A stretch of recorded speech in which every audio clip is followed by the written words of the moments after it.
pemberdayaan itu merupakan salah satu dari metode pengabdian.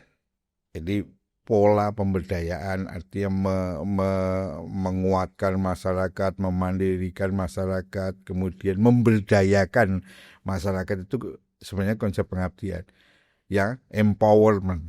Jadi apa yang ada di dalam masyarakat, apa yang ada di kekuatan di situ, coba kita olah untuk didampingi, diolah dengan, ini kan pengabdian, pendampingan ini, kemudian untuk menghasilkan suatu hal yang lebih bagus dari sisi perekonomian, dari sisi kehidupan, dari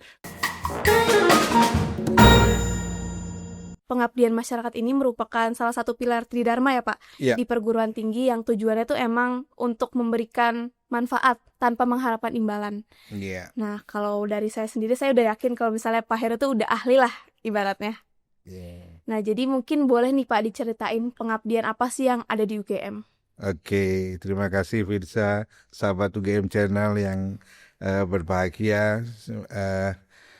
Mohon maaf saya pakai kaos karena ini orang lapangan. Ini yang membedakan antara peneliti dengan pengabdi itu begini nih gitu. Jadi kita nyantai saja Firsa ya. Tadi kalau mengatakan apa yang diperlukan untuk kegiatan pengabdian di UGM, memang ini memang betul salah satu kegiatan Tridharma perguruan tinggi. Namun sebenarnya dari Tridharma itu antara pengajaran, penelitian, pengabdian itu harusnya kan ada connect-nya, ada hub-nya. Nah, punya tugas masing-masing tetapi harus berhubungan satu dengan yang lain. Kegiatan pengabdian itu merupakan salah satu kegiatan yang mengimplementasikan mendorong kemanfaatan apa yang ada di universitas ini bagi masyarakat tentu saja ya toh, sehingga kita tidak jadi menara gading hanya untuk universitas sendiri gitu Firza. Oke, Gitu. nah sebenarnya gimana sih Pak, selain buat universitas kan buat masyarakat, Iya, gimana betul. supaya pengabdian tersebut tuh lebih tepat manfaat?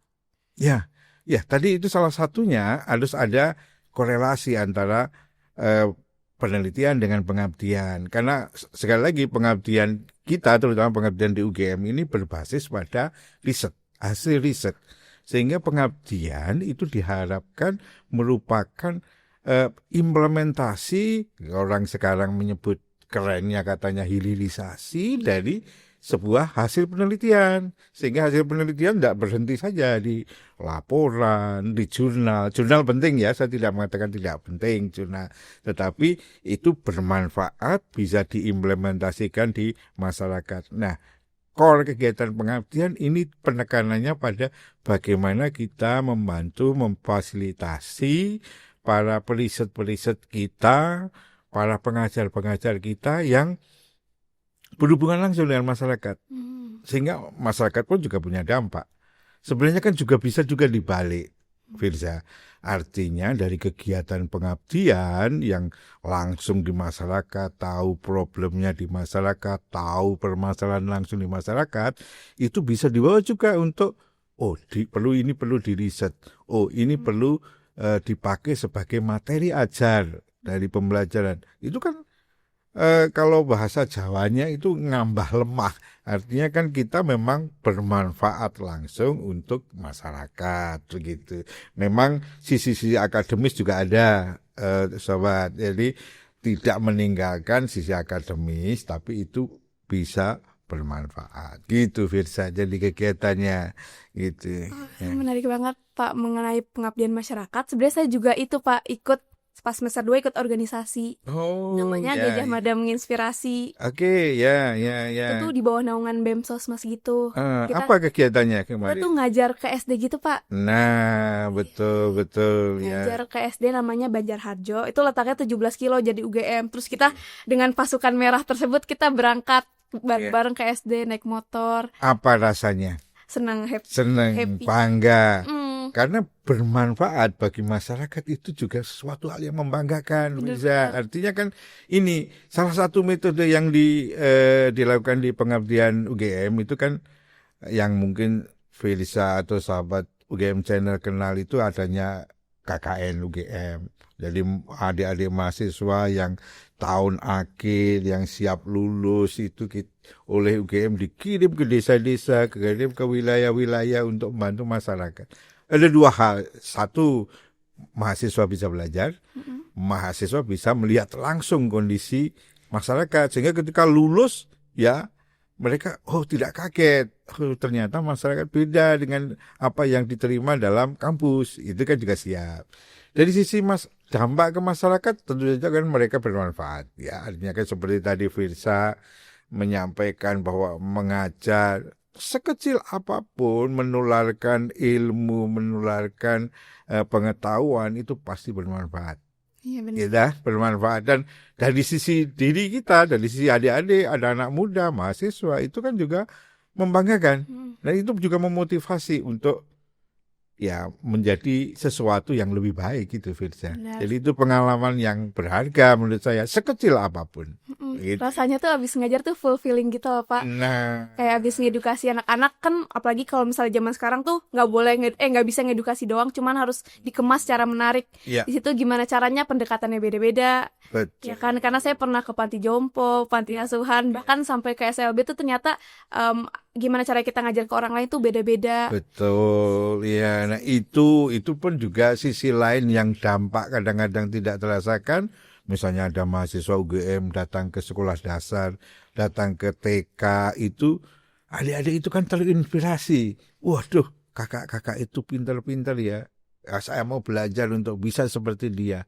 Itu nggak kelihatan, nggak bisa dinilai dengan uang kan, Fil ya?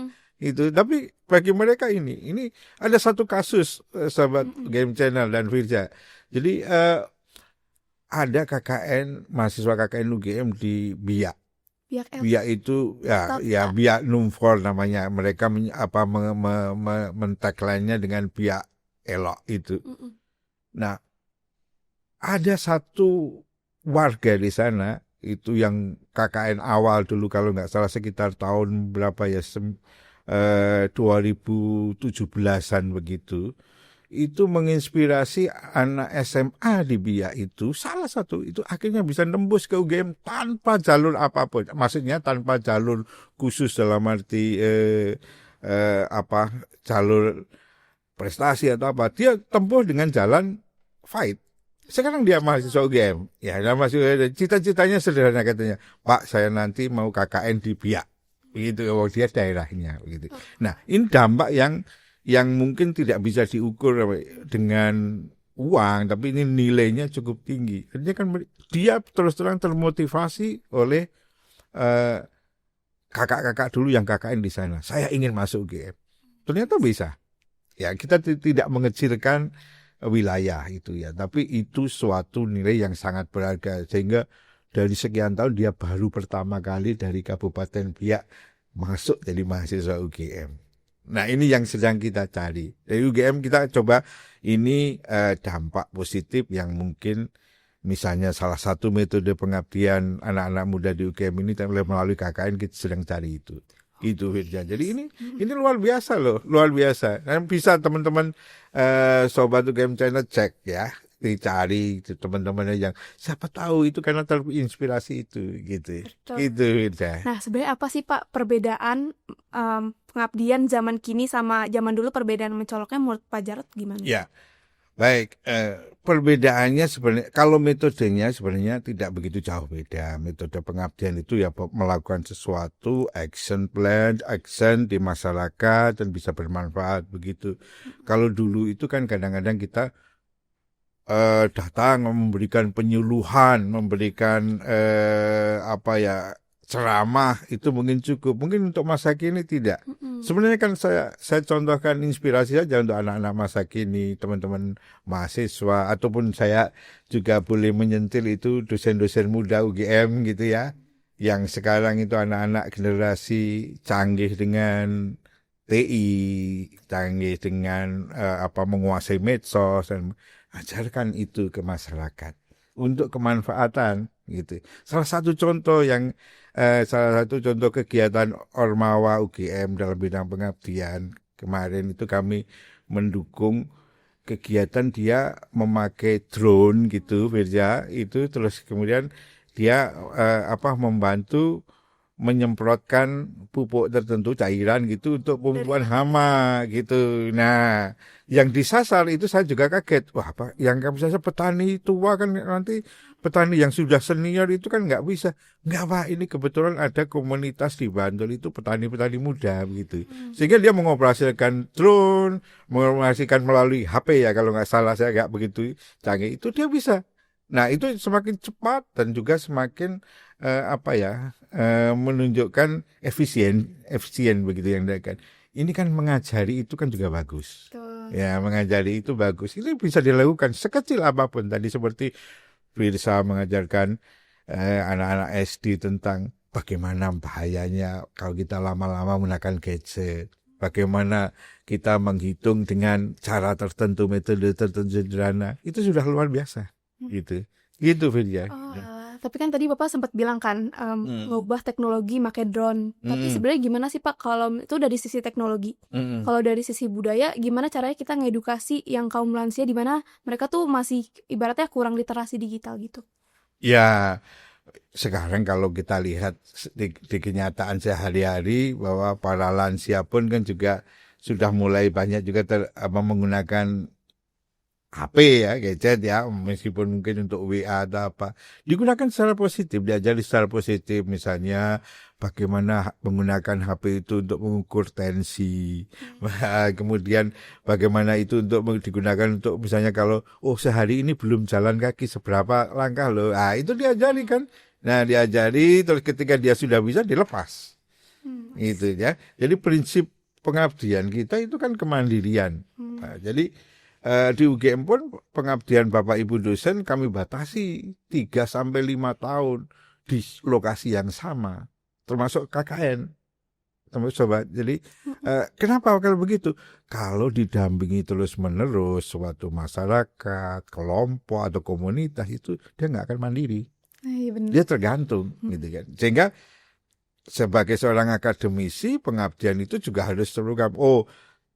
Awal ini saya melihat potensi apa yang ada di situ, kemudian dibedakan, baiknya begini, kemudian pendampingan, berikan pelatihan, terus penguatan, sehingga sampai mandiri. Kalau sudah mandiri lepas. Ketika pengabdian berhasil, dia mandiri, itu yang konsep pemberdayaan masyarakat kita itu. Kalau masyarakatnya setelah dilepas itu mandiri, sudah itu artinya berhasil. Pengen contoh, salah satu contoh yang mungkin ada sentuhan pengabdian UGM, saya tidak mengatakan penuh ya, sahabat UGM channel nanti, jadi ada satu, adalah lokasi Ponggok, Klaten itu. Lokasi Ponggok di Klaten itu, kenapa bisa jadi sebesar itu, sudah hampir 6 tahun ini UGM tidak masuk ke lokasi pengabdian di Ponggok itu. Kenapa? Karena mereka sudah mandiri, sudah kuat. Ya.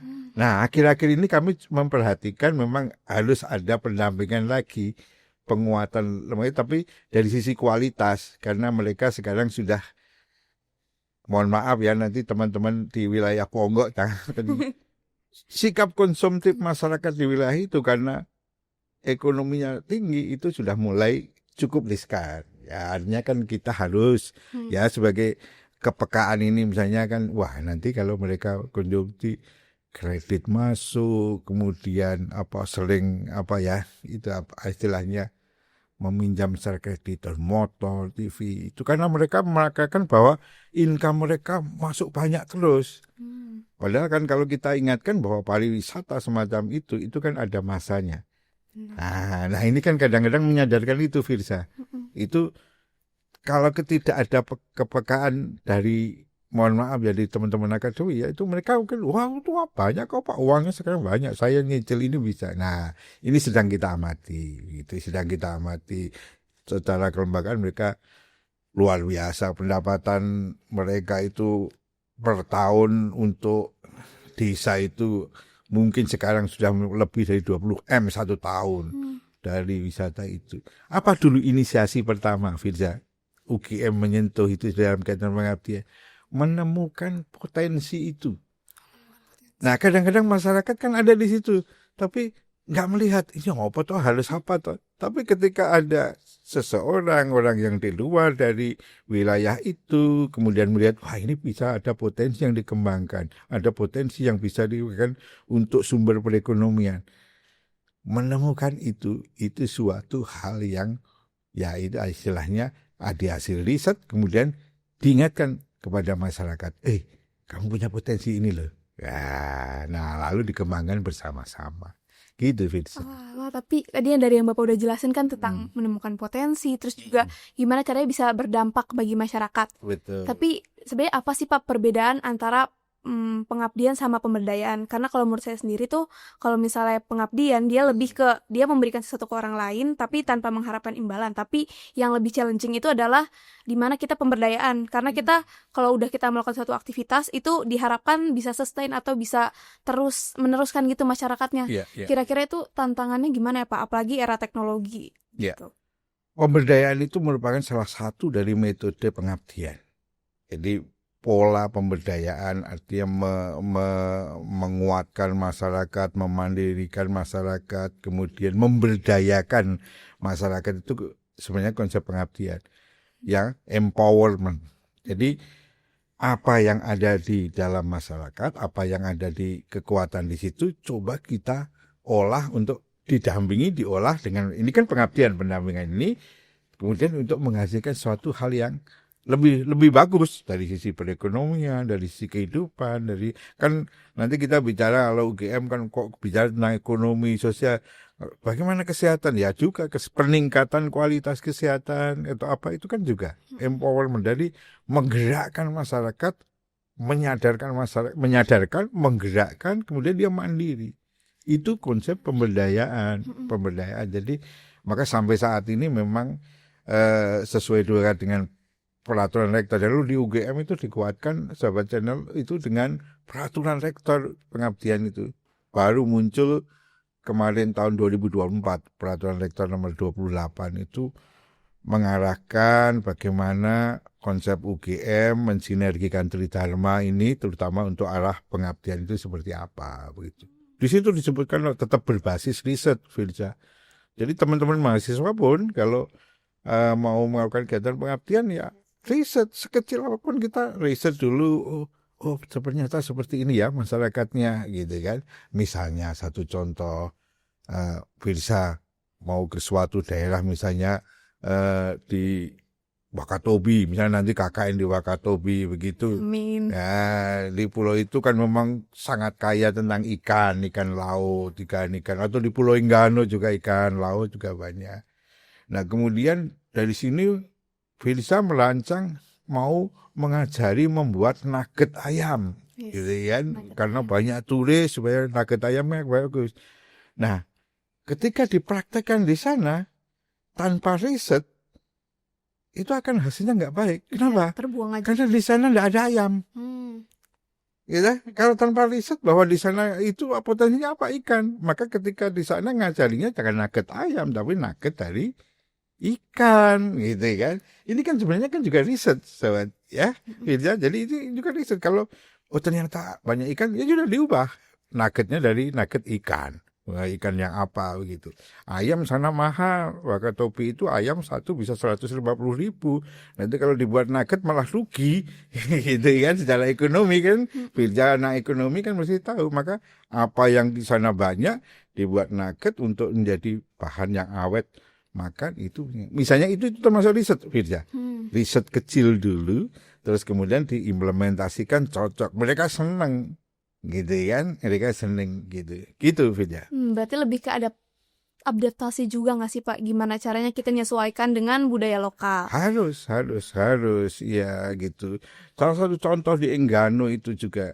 Enggano itu sudah berkali-kali tim pengabdian kita itu juga mau mengajari pengolahan pisang menjadi produk olahan tertentu.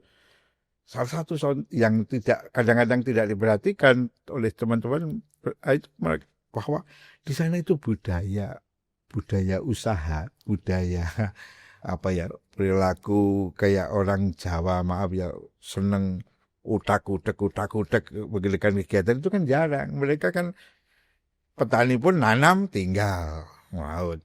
Jadi effort merubah perilaku itu pun juga dalam kegiatan pengabdian seperti Firza tadi sampaikan, menyesuaikan kondisi. Ya, masyarakat di sini karakternya seperti ini. Kita coba untuk peningkatan pemberdayaan ekonominya dengan cara ini. Itu mestinya juga dengan riset kecil, mestinya riset sosial budaya, kan gitu Firza. Jadi tetap harus menyesuaikan. Betul.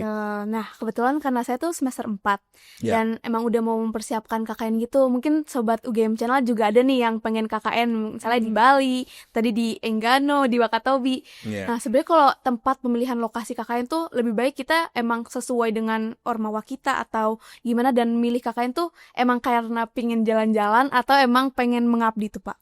Oke, saya akan jawab singkat saja. Nanti Sobat Channel UGM, nanti kami undangkan bosnya KKN UGM langsung yang nanti bisa topiknya membahas itu, Firza. Nanti silakan Firza, nanti kami pertemukan dengan Pak Kasubdit KKN. Tapi saya beritahu bahwa KKN UGM itu basis untuk lokasinya itu satu, itu atas permintaan masyarakat. Permintaan masyarakat itu artinya permintaan dari Pemda, permintaan dari mitra gitu, yang mereka mengirim surat kepada UGM, mohon kami dihadirkan KKN UGM di wilayah ini. Nah, ini setiap tahun, Sobat Channel, itu hampir 600 sampai 700 lokasi yang Pemda yang meminta untuk dipakai sebagai lokasi KKN UGM. Gitu. Nah, 600-700, padahal kalau hitungan kita dengan jumlah mahasiswa UGM yang akan KKN itu satu tahun mungkin hanya memerlukan 300-an, 300 maksimal 300, ini tahun ini mungkin 350-an lokasi. Artinya kan kita bisa menseleksi ya, mana yang penting, mana yang diperlukan, mana ya kita buat skala prioritas. Akhirnya muncul nama-nama lokasi yang kita umumkan. Ini loh lokasi tahun 2025 yang akan kita pakai KKN. Misalnya kita nawarkan 350 lokasi. Silahkan dipilih, silahkan diusulkan lokasi itu. Ini loh temanya ini. Mengapa Sobat Channel Firza itu, kenapa kok temanya itu kita tentukan? Seperti tadi, permohonan lokasi KKN yang masuk ke UGM itu kami minta pengen didampingi dalam hal apa, tema apa, supaya kita tidak memaksakan bahwa itu, misalnya tadi seperti di Wakatobi kami ajari dalam bidang peningkatan desa wisata, terus kemudian peningkatan produksi terutama untuk kuliner nugget ayam, kan itu kita yang memaksakan, gitu. Nah, padahal mereka nggak punya potensi untuk misalnya ayam atau apa, atau kurang mungkin. Artinya kan kita yang memaksakan. Nah, sebaiknya memang dari bawah. Kami mengusulkan ini. Nah, ketika mengusulkan itu, orang akademisi membuat riset kecil. Di Bali, di wilayah ini perlu ini. Di Banyuwangi, wilayah ini perlu ini. Di Enggano perlu ini. Nah, kemudian disiapkan oleh tim. Mengusulkanlah ke DPKM. Kami pengen ke KKN di Banyuwangi dengan tema ini di desa ini yang seperti ditawarkan. Kami membuat draft rencana kegiatannya seperti ini. Ya, kan gitu. Jadi bisa memilih, bisa mengusulkan begitu. Gitu Firza. Kalau Firza masih dengar juga Sobat Channel, teman-teman mahasiswa UGM, nanti ada kompetisi. Iya, kompetisi itu dalam arti ya kita mengadu proposal kita tadi, proposal usulannya bagus mana, gitu kan? Yakin mana, gitu ya. Itu biasanya kadang-kadang kalau memang perlu kompetisi. Kalau tidak, wilayah itu kita salurkan. Silakan teman-teman lakukan kegiatan itu. Gitu loh. Berarti emang esensinya KKN tuh emang buat pengabdian kepada masyarakat ya, buat solve the problem yang ada di masyarakat. Dan UGM menyalurkan hal tersebut lewat KKN. Betul, itu problem solving langsung. Artinya masalah ada langsung, menemukan masalah langsung, membantu pemecahannya secara langsung. Membantu loh ya, artinya bersama-sama dengan masyarakat, bukan kita. Kalau kita sendiri yang menyelesaikan, nanti masyarakat setelah kita tinggalkan, KKN berapa lama? Kan hanya 50 hari, setelah ditinggal 50 hari mereka diam aja. Itu yang nggak boleh. Itu tadi yang Firja tanyakan, konsep pemberdayaan, sehingga ketika kita tinggalkan mereka mandiri. Iya. Itu Firja. Dan benar sih Pak Jarot, saya merasa banget kalau sebagai mahasiswa tuh banyak banget privilege-nya, dari mulai tadi KKN, terus juga saya merasa ada organisasi yang menyalurkan hobi tadi yang kayak Gajah Mada menginspirasi. Terus event menarik di GIK banyak kan buat upgrade diri. Bahkan sampai sekarang tuh ada intern yang saya lakuin sekarang tuh justru buat saya tahu gimana sih caranya dunia kerja. Gitu. Dan balik lagi sih Pak, dengan banyaknya informasi di era teknologi gini, sebenarnya apa sih tantangan dan juga peran UGM untuk mitigasi hal tersebut, mungkin dari sisi digital, hukum, pangan, dan sebagainya? Ya, jadi kalau yang dilakukan dalam kegiatan pengabdian dalam menghadapi tantangan masa kini begitu ya, teman-teman atau sobat UGM Channel mungkin tahu bahwa informasi itu kan belum tentu juga bisa sampai persis ke wilayah-wilayah, maaf ya, wilayah pinggiran atau mana.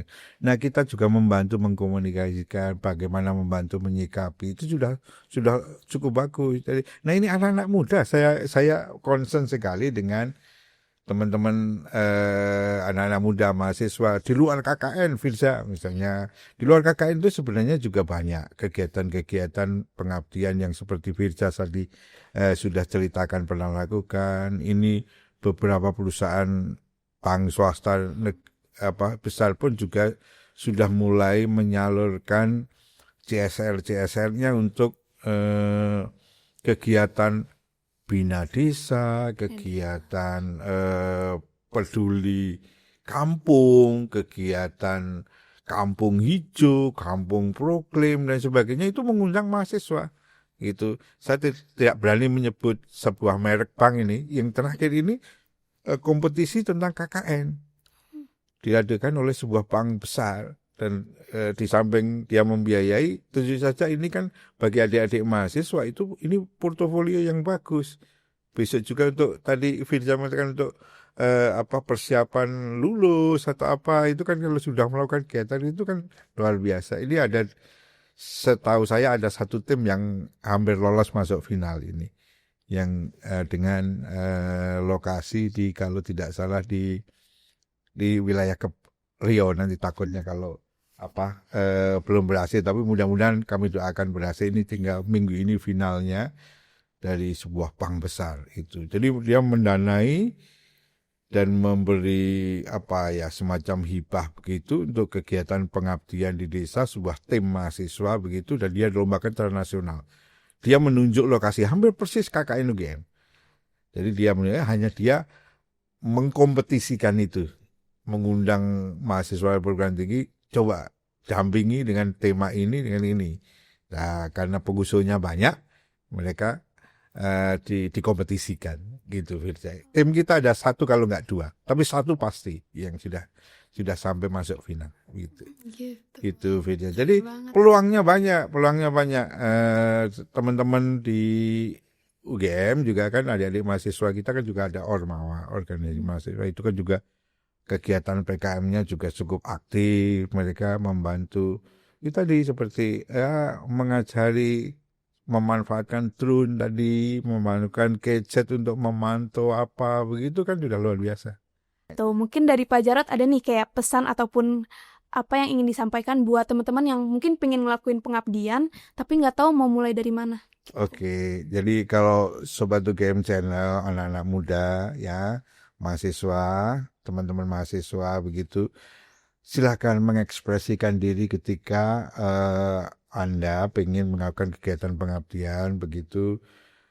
Cari beberapa rekom kita. Kita punya data wilayah, data desa, data permasalahan yang ada di situ. Itu ketika Anda membaca itu dari data-data kami, oh saya tertarik ke wilayah ini, ada problem ini, kami kayaknya bisa membantu solusi. Silakan. Ya, nanti kalau berpikir tentang, wah Pak, tapi kan nanti itu memerlukan pembiayaan atau apa, kami bantu. Bukan hanya dari UGM membantu, tapi nanti kami bantu. Karena saat-saat ini kami beritahukan kepada adik-adik, kepada teman-teman sobat-sobat UGM ini bahwa banyak sekali mitra-mitra kita, CSR dari perusahaan, bahkan teman-teman keagama itu punya link-link khusus yang bisa membackup itu.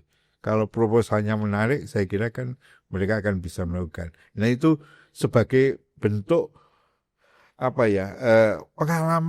pengalaman berharga nanti sebelum teman-teman mahasiswa nanti lulus. Itu kan pengalaman berharga, bisa mengimplementasikan bidang ilmu. Nah saran saya satu konsepnya kalau bisa interdisipliner. Artinya sahabat-sahabat UGM itu melakukan kegiatan dalam satu tim, begitu menyelesaikan satu permasalahan dalam satu tim dari bidang ilmu yang berbeda, kayak dikeroyok bareng gitu. Ya, jadi tidak dengan monodisiplin. Kalau monodisiplin kan kalau di UGM itu bisa disalurkan melalui bentuk KKL, kuliah kerja lapangan, itu kan memang satu bidang ilmu. Nah, kalau pengabdian kepada masyarakat kami arahkan kepada interdisipliner. Artinya bergabung dengan beberapa bidang ilmu menyelesaikan sebuah masalah. Yang tadi itu seperti mau peningkatan produksi pangan, gandeng yang dari ilmu budaya, dari sosial ekonomi, dari pertanian, dari agro, gitu. Bahkan mungkin kalau perlu dari kesehatan, bergabung bersama-sama menyelesaikan satu permasalahan, selesainya pasti akan hasilnya lebih baik. Interdisipliner itu yang kemudian yang kedua berbasis riset. Pengabdian berbasis riset. Jadi membedakan pengabdian yang dilakukan oleh khalayak umum dalam arti apa kan mereka inginnya pokoknya seperti volunteer saja, tapi kita kalau di UGM kami menanamkan ya di riset kecil apa di riset dulu sehingga nanti hasil kegiatan dari proses pengabdian itu hasilnya kan lebih baik Firza. Itu pengalaman kami selama ini. Gitu Firza. Jadi semangat untuk mengabdi, semangat untuk membangun negeri. Semangat buat menginspirasi orang lain. Iya, betul. Nah, bagi teman-teman yang tertarik buat mengetahui nih, mengulik tentang KKN UGM, nanti kita bakal bikin episode khusus tentang dari Subdit KKN langsung dan juga DPKM UGM. Dan see you di episode berikutnya. Dadah teman-teman. Ya, terima kasih.